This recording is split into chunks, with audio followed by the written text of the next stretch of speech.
अस्सलामुअलैकुम नाज़रीन। दोस्तों, सब तो पहले तमाम दोस्तान मेरी तरफों और ऑल पाकिस्तान ओवरसीज़ दी तरफों जिसने आज़ादी मुबारक।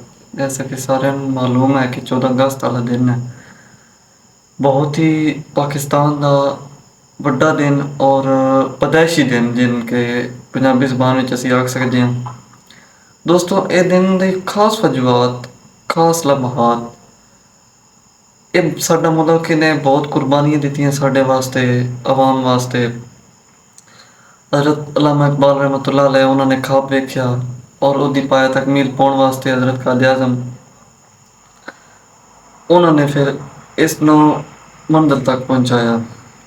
पाकिस्तान बनना तो 1 साल बाद उन्होंने वफात हो गई और अल्हम्दुलिल्लाह आज 76 साल कंप्लीट हो गए पाकिस्तान बनया। तो इस चीज़ का सानू फख्र होना चाहिए कि साडा मुल्क काफ़ी तरक्की और अच्छे राह ते गामजन है। खैर नाल कौमां विच तला कलामियां और हालात उच्चे नीवें आंदे रहंदे पर पंजाबी विच एक खान भी है, बड़ी मशहूर तरीन कहावत भी है, कदी राहत महसूस करेंदे नहीं दुख जल के भी हसदे रहंदे।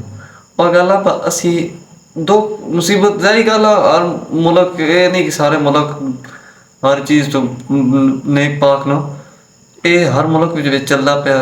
ते सब भाइयों मेरी तरफ पैगाम है कि आराम नाल प्यार नाल उसने सलूक दे नाल जिस तरह के साडे प्यारे पैगंबर सल्लल्लाहु तआला अलैहि वसल्लम उन्हां दी सीरत मुबारक नूं देख के ते उहदे लिहाज नाल जिंदगी बसर करो।